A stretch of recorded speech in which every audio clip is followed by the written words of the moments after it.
সালমান শাহ হত্যার বিচার না করার দায়ভার শেখ হাসিনার উপর চাপালেন সালমান শাহর মা নীলা চৌধুরী। ভিউয়ার্স, বিস্তারিত জানতে পুরো ভিডিওটির সঙ্গেই থাকুন। বলিউড মডেল ও অভিনেতা সালমান শাহর ২৮তম মৃত্যুবার্ষিকী আজ। এই মহানায়কের মৃত্যু নিয়ে একটি গণমাধ্যমের সাক্ষাৎকারে লন্ডন থেকে টেলিফোনে তার মা নীলা চৌধুরী বলেছেন, সাবেক প্রধানমন্ত্রী শেখ হাসিনা বলেছিলেন সালমান শাহ হত্যার বিচার হবে, আমি এটা বিচার করব। কিন্তু শেখ হাসিনা বিচার করলেন কোথায়? ১৯৯৬ সালের ৬ সেপ্টেম্বর রাজধানীর ইস্কাটনের বাসা থেকে সালমান শাহর মরদেহ উদ্ধার করা হয়। তাকে বাংলাদেশের চলচ্চিত্র ইতিহাসের অন্যতম প্রতিভাবান, জনপ্রিয়, সফল এবং কিংবদন্তি ব্যক্তিত্ব হিসাবে বিবেচনা করা হয়। এই সময় অপমৃত্যুর মামলা করেন সালমান শাহর বাবা কমরুদ্দিন আহমদ চৌধুরী। তবে সালমান শাহ আত্মহত্যা করেছে বলে এটি মানতে পারেন না মা নীলা চৌধুরী। পরে ১৯৯৭ সালের ২৪শে জুলাই অভিযুক্তি হত্যা মামলার রূপান্তরে আবেদন করা হয়।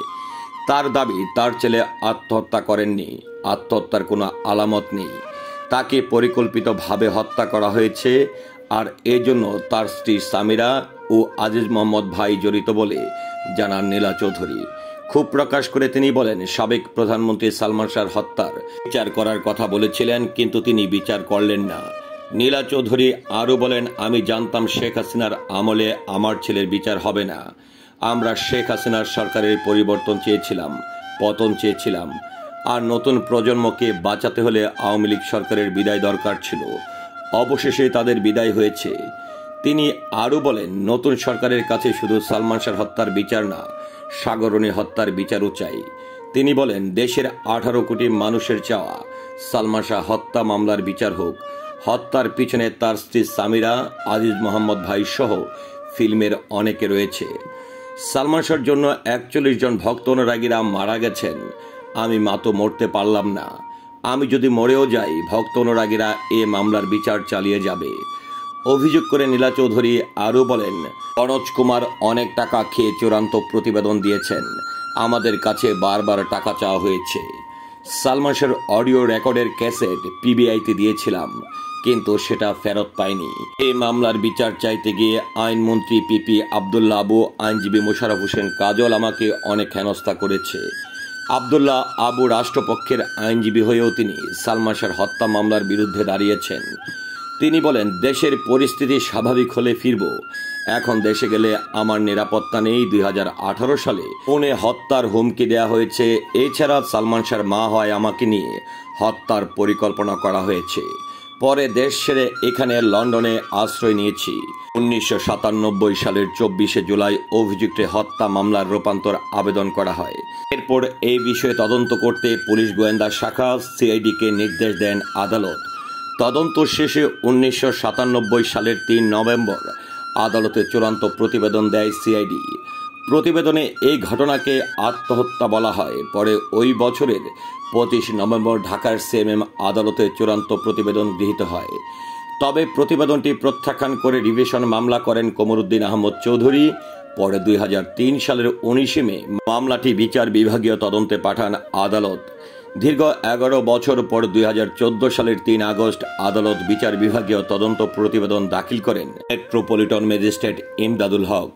এই প্রতিবেদনে সালমান শাহর মৃত্যুকে অপমৃত্যু বলা হয়। কমরুদ্দিন আহমদ চৌধুরীর মৃত্যুর পর ছেলে হত্যার মামলার বাদী হিসাবে অন্তর্ভুক্ত হন মা নীলা চৌধুরী। ২০১৫ সালের ১০ ফেব্রুয়ারি তিনি ঢাকা মহানগর হাকিম আদালতে বিচার বিভাগীয় তদন্ত প্রতিবেদনের বিরুদ্ধে নারাজি আবেদন করেন। সর্বশেষ মামলাটি পিবিআই তদন্ত করে। ২০২১ সালের ৩১ অক্টোবর আদালত ওই প্রতিবেদন গ্রহণ করে মামলাটি নিষ্পত্তি করেন। ২০২২ সালের ১২ জুন এ আদেশের বিরুদ্ধে ঢাকা মহানগর দায়রা জজ আদালতে রিভিশন মামলা দায়ের হয়। আগামী ২ জানুয়ারি রিভিশন মামলার বিষয়ে শুনানি হবে। এই বিষয়ে বাদীপক্ষের আইনজীবী ফারুক আহমদ বলেন, আগামী ২ জানুয়ারি রিভিশন মামলার বিষয়ে শুনানি হবে। আমরা সঠিক তদন্তের জন্য সরকারের কাছে দাবি জানাব, যাতে প্রকৃত আসামিরা আইনের আওতায় আসে। এই হত্যা বিচার যেন সালমান শাহর মা দেখে যেতে পারেন, সেটাই প্রত্যাশা করছি। উল্লেখ্য, সালমান শাহ ছিলেন একাধারে বলিউড অভিনেতা ও মডেল। তাকে বাংলাদেশের চলচ্চিত্রের ইতিহাসের অন্যতম প্রতিভাবান, জনপ্রিয়, সফল এবং কিংবদন্তি ব্যক্তি হিসাবে বিবেচনা করা হয়। তার প্রকৃত নাম ছিল চৌধুরী মোহাম্মদ শাহরিয়ার ইমন। গণমাধ্যমে তাকে বাংলাদেশের চলচ্চিত্র জগতের রাজপুত্র নায়কদের নায়ক, আধুনিক ডালিউডের প্রথম সুপারস্টার, অমর মহানায়ক এবং স্বপ্নের নায়ক উপাধিতে ব্যক্ত করা হয়। টেলিভিশন নাটক দিয়ে তার অভিনয় জীবন শুরু হলেও 1990 দশকে তিনি চলচ্চিত্রের অন্যতম জননন্দিত শিল্পী হয়ে ওঠেন। 1993 সালে তার অভিনীত প্রথম চলচ্চিত্র সোহানুর রহমান সোহান পরিচালিত কিয়ামত থেকে কিয়ামত মুক্তি পায়। একই ছবিতে নায়িকা মৌসুমী ও গায়ক আগুনের অভিষেক হয়। 3.5 বছরের মতো স্বল্প সময়ের কেরিয়ারে তিনি 27টি চলচ্চিত্রে অভিনয় করেন, যার অধিকাংশই ছিল ব্যবসা সফল। জনপ্রিয় এই নায়ক 90 দশকের বাংলাদেশের সারা জাগানো অনেক চলচ্চিত্র যেমন বিক্ষোভ, সুজন সখী, কন্যাদান, স্বপ্নের ঠিকানা, মায়ের অধিকার, এই ঘর এই সংসার, সত্যের মৃত্যু নেই, আনন্দ অশ্রু ইত্যাদিতে অভিনয় করার মাধ্যমে দেশের শীর্ষ তারকায় পরিণত হন। তিনি পারিবারিক গল্প, কমেডি, সামাজিক ও রাজনৈতিক গল্প, অ্যাকশনধর্মী চলচ্চিত্র, গ্রামীণ পটভূমিতে নির্মিত গল্প, আসন্ন যুগের গল্প, রোমাঞ্চ এবং ট্র্যাজেডির মতো বিভিন্ন ঘরানার চলচ্চিত্রে অভিনয় করেছেন।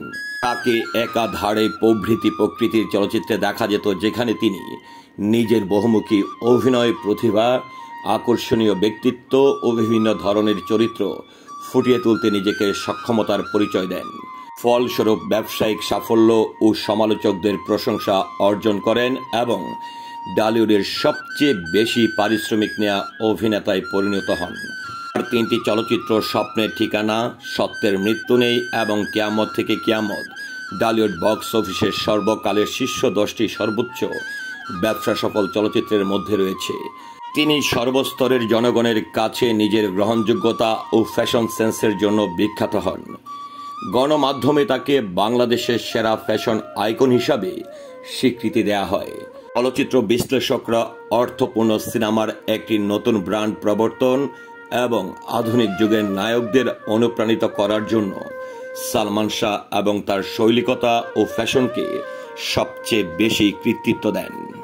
1996 সালের 6 সেপ্টেম্বর পৃথিবীর মায়া ত্যাগ করে চলে যান বাংলা চলচ্চিত্রের সবচেয়ে বেশি জনপ্রিয় এবং ক্ষণজন্ম চিত্রনায়ক সালমান শাহ।